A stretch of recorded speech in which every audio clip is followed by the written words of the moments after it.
This is ZNN, the Zodiac News Network.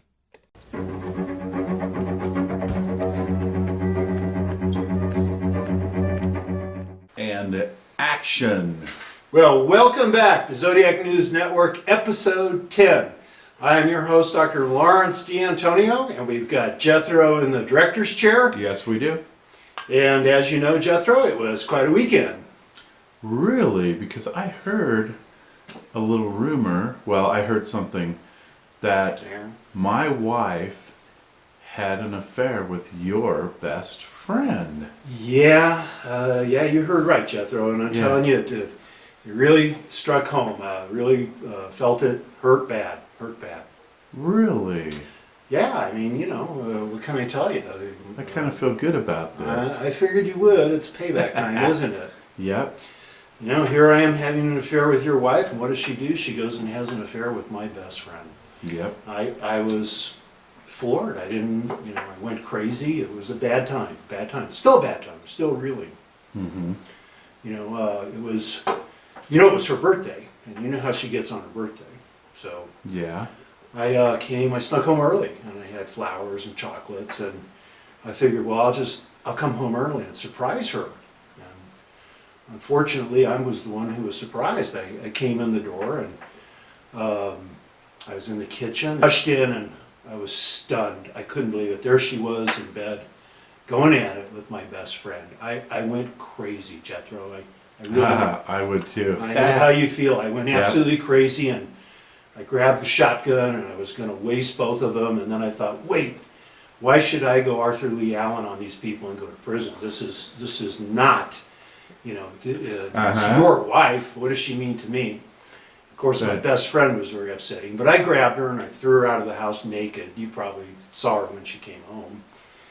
And then I had to face reality. I had to go back in and face my best friend. And, I know how you feel. It was tough. Right. So I went back in. Well, I went back in, and he was just sitting on the bed, and I went over and I grabbed him by both of his ears, and I started shaking him, and I just told him, bad dog, bad dog. What?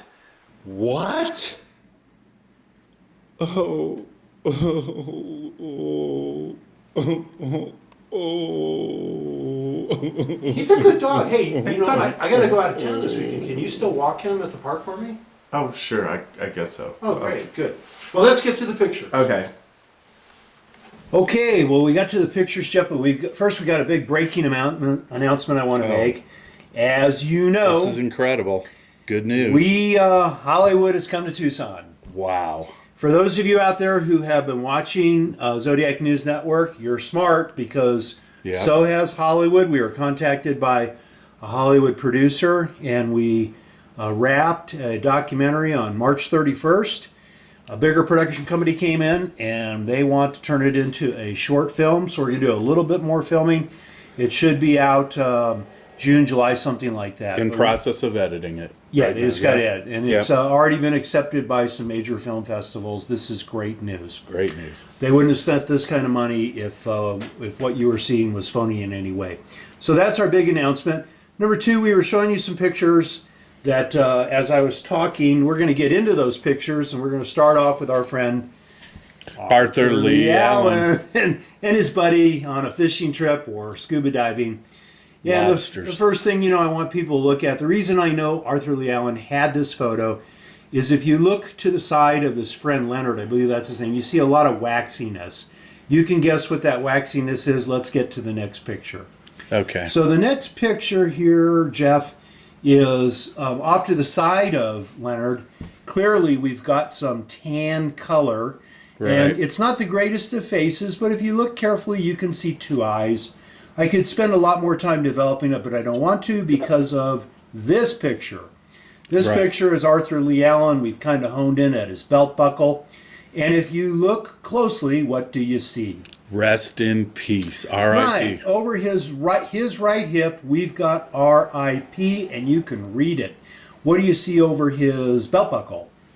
I see faces. Yeah, we've got like a face within a face right over his belt buckle. And if you look above, slightly above his belt buckle, very small. There's a very small tan face right on this cartoon. Arthur Leigh Allen clearly got his hands on this and doctored it. The next photo, we're just kind of honed in. You can see better Right. faces and the rest in peace. How classic Arthur Leigh Allen that he would do that. Yep.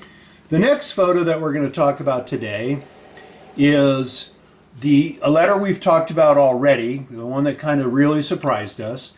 The reason I want to talk about this letter is we have determined Right. it was authored by Arthur Leigh Allen based on a lot of factors we talked about. We're not going to repeat them all.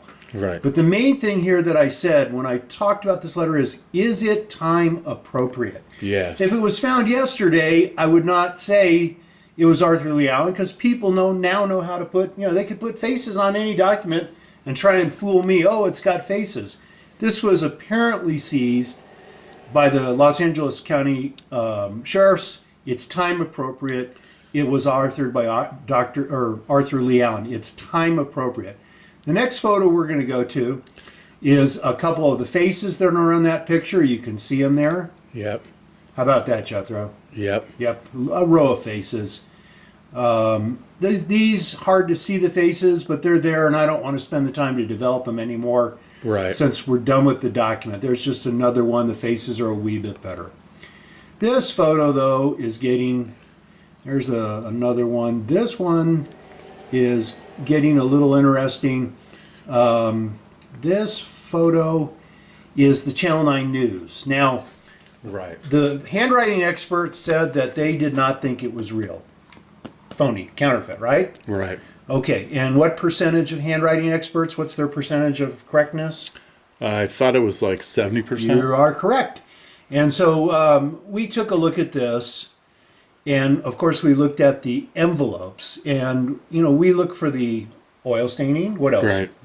Right. Geometric lines. Right? And then we get into stuff, and guess what, people?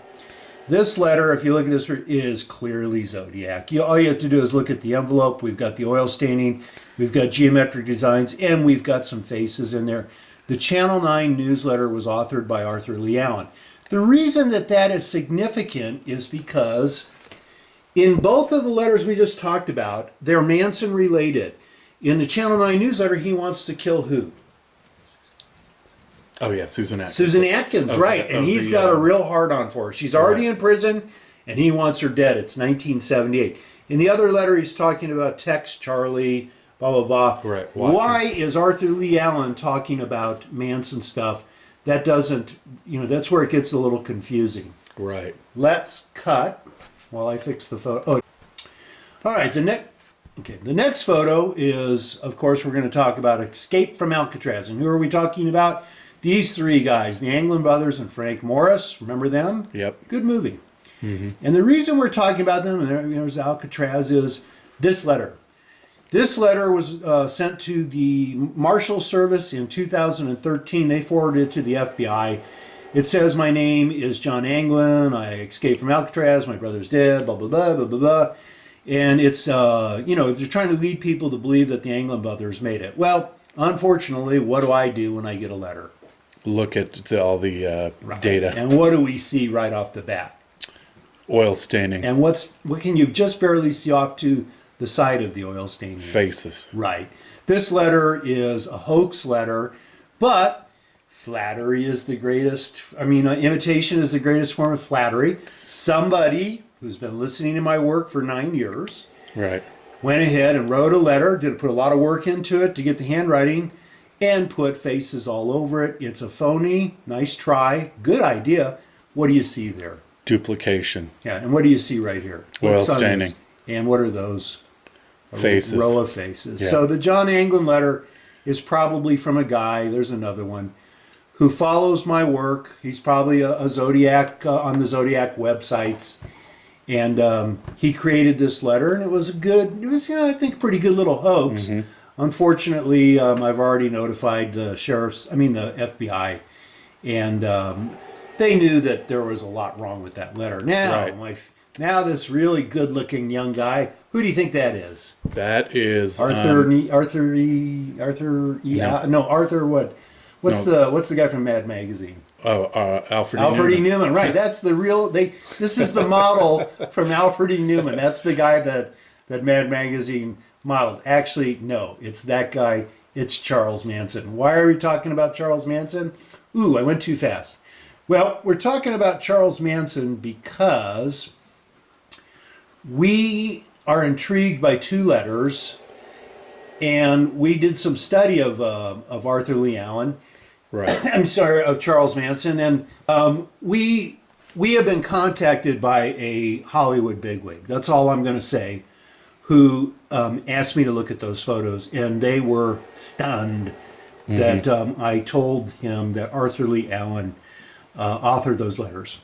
Right. And that person has in-depth knowledge of the Manson murders and fascinated me.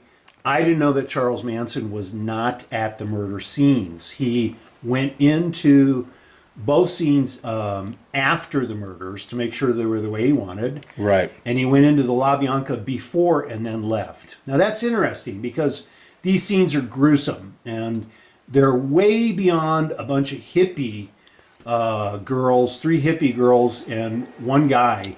Right. This is amazingly gruesome work. This is the work of a psychopath. Now, Tex Watson could have been on speed, but there's some things that are peculiar. In this particular photo, Jethro, what do you see that bothers you? I see something out of the ordinary, which is why there's a big rope, a large rope, a big rope. Okay, and the first thing that goes through my mind is, why does somebody bring a 100-foot hangman's rope Right. to a murder when you've got a gun and a knife? But we'll go into our reasons. Also, Dr. Thomas Noguchi testified that Sharon Tate was strung up and stabbed, strung up. She bled to death. She did not suffocate, but she was hung. And they also talked about that the bodies may have been staged afterwards when Manson went in. Okay, Right. But this is just bizarre. All these loops around her neck and Jay Sebring. But that doesn't mean a whole much to me. I'll get to that later. Now, the big news is I was repeatedly asked why there might be a connection with Charles Manson and Arthur Leigh Allen, and I couldn't put one together. But when they were discussing the victims, one of the names popped out, and for all those people who study the Zodiac, it should have popped out with them too, because one of the victims' names was, well, I won't say his name yet, but this victim was an part-time actor. He worked at the ranch there as the top ranch hand, and he didn't make much money, so he would go off and try and get a little money acting, and that wasn't enough.